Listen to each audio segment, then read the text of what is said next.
많은 사람들이 서울에는 다리가 28개 있는데 부산 낙동강에는 다리가 10개 뿐이다. 그래서 다리가 많이 모자라기 때문에 출퇴근 시간에 교통정체가 일어난다라고 얘기를 합니다. 근데 이 내용을 자세히 살펴보게 되면 이 부산이 다리가 모자라는 게 아니고 너무 많구나 하는 걸 아실 수가 있습니다. 단순히 인구 대비로만 봐도 서울 아시는 것처럼 약 1,000만 명이고 부산이 그저께 국계신문에 난 기사에 보면 337만 명인데 인구 대비로 하더라도 교량 한 개당 서울은 35만 명입니다. 근데 부산은 33만 7천 명으로 그냥 단순히 인구로만 따지더라도 부산이 더 다리가 많다는 걸 알 수가 있고 근데 더 중요한 건 서울은 강남과 강북이 거의 500만이지 않습니까?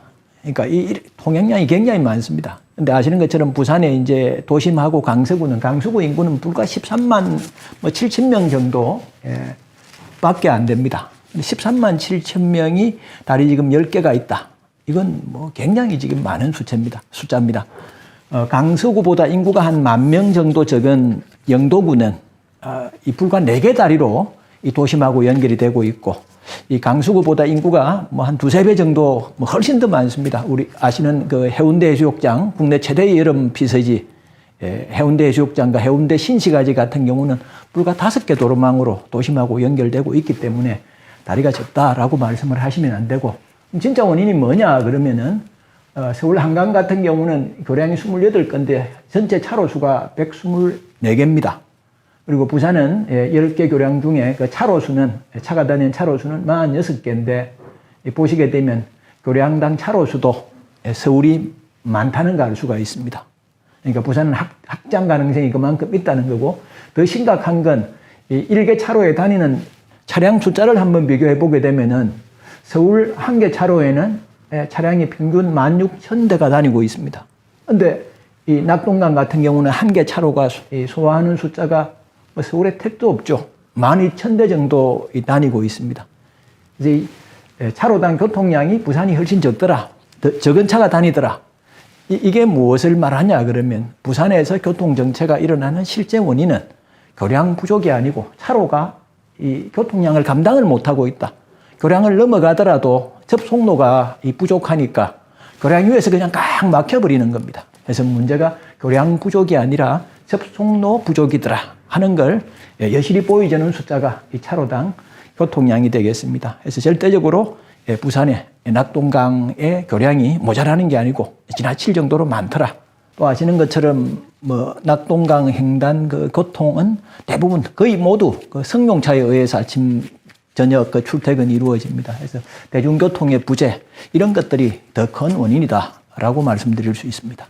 두 번째 이제 많은 분들이 또 얘기하고 이제 부산시가 하는 얘기가 서부산이 이제 급속히 개발되고 있더라. 이로 인해 가지고 교통량이 급증하니까 그 급증하는 교통량에 대비해서 교량 건설이 시급하다라고 얘기를 합니다.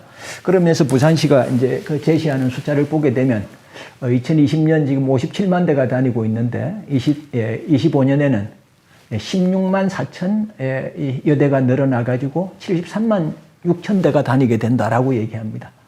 그 숫자를 따져보게 되면 자그마치 28.82%가 증가한다. 그러니까 연평균 나누기 5 하게 되면 5점 몇 프로가 증가한다라고 얘기를 하고 있습니다.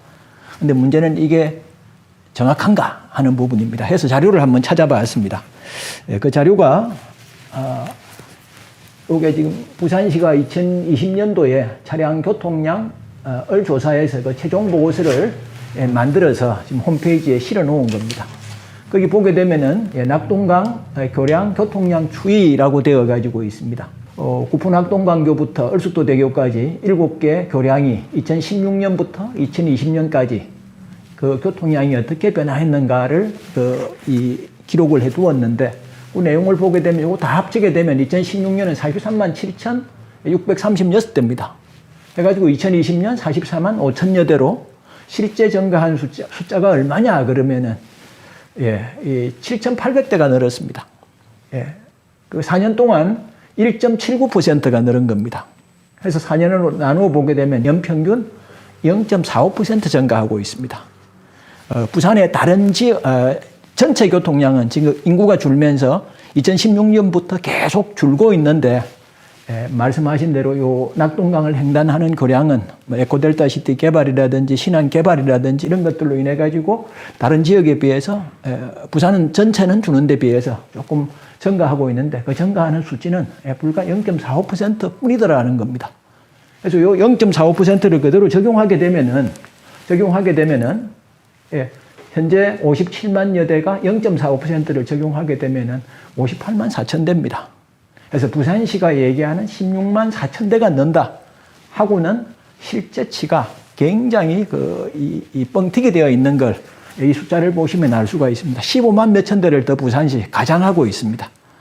부산시가 이 다리를 만들기 위해서 교통량을 뻥튀기 한다 하는 건 작년 12월 2일 부산시하고 그 합동으로 열린 대저대교 최정 노선을 선정하기 위한 라운드 테이블 1차 회의 때 부산시 그 발제자인 이 정은영 교수님 이미 얼숙도대교 때도 이 다리를 만들라 그러면 뻥튀기 안 하면 안 된다 하는 걸 말씀한 바 있습니다.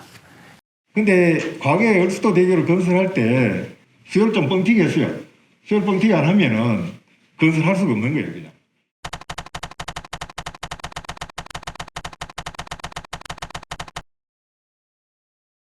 그래서 실제로는 굉장히 이 교통량이 가장되어 있고 아까 7천 몇 대 증가한다 그랬는데 지금 이미 교통량이 모자라 가지고 얼숙도대교 같은 경우는 뭐 예상 교통량의 반도 안 됩니다. 해서 해마다 뭐 수십억 원의 돈을 우리 세금으로 교통량 모자라는 거 주고 있고 함영대교도 마찬가지입니다. 교통량 예상치의 절반에도 지금 교통량이 모자랍니다. 하기 때문에 뭐 함영대교라든지 얼숙도대교 여기 교통량만큼만 차가 예상 교통량만큼만 차가 다녀도 이 뭐 부산시가 증가한다고 하는 증가치 모두 수용하고도 남습니다. 또 하나 아까 이 서울 한강은 16,000대가 차로당 소화를 한다 그랬고 우리 낙동강은 12,000대밖에 소화를 못 한다 그랬는데 낙동강 횡단 교량의 이 차로 한 개당 교통량이 서울 한강 수준으로 올라가게 되면은 접속도 개선을 통해서 올라간다면은 46개 현재 차로가 소화할 수 있는 차량 숫자가 74만 대가 넘습니다. 부산시가 얘기하는 교통량 증가 뭐 그대로 인정해 주더라도 이걸 다 소화하고도 남는 숫자가 되겠습니다. 거기다가 지금 현재 지금 10개 있지만은 부전 마산간 복전철 지금 거의 완공 단계이지 않습니까? 거기다가 이제 하단 녹산간 경전철도 이제 건설이 예정이 되어 있기 때문에 부산시가 말씀하시는 대로 교통량은 이렇게 급증할 수 없고 설사 급증하더라도 지금 교량 가지고 얼마든지 해결이 가능하다는 걸 아실 수가 있습니다.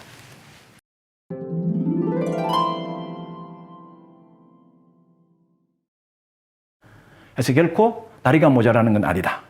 다리는 충분하다. 접속로가 모자란다. 접속로를 개선하거나 혹은 얼숙도대교, 함영대교, 또 낙동강대교 이런 지금 교통량이 모자라는 다리들을 교통량대로만 소화를 시켜줘도 부산시가 얘기하는 교통량 증가는 감소하고도 충분히 남음이 있습니다. 그래서 저희들이 생각하는 바른 대안은 오히려 지금 교량이 충분한 상태에서 다리를 만들게 되면 그 다리 건설 비용은 물론이고 유지 비용까지 다 우리 세금으로 더 큰 부담을 우리는 물론이고 우리 후손들에게까지 길이 남기는 게 됩니다. 자연 파괴하는 건 자체하고라도. 그래서 오히려 기존 얼숙도대교라든지 또 이 함영대교와 연결되는 산성터널을 무료화한다든지 하는 기존 유로도로를 무료화하는 것. 그리고 기존의 교량이 뭐 많이 막히는 곳이 있다 그러면 기존 교량을 확대하는 것. 아니면 응궁대교, 대주대교 이런 여러 다리들을 합쳐가지고 사상대교 같은 경우는 이미 개발이 이루어진 곳에 건설이 예정된 이런 교량입니다. 그래서 그런 곳에 새로운 교량을 만드는 것.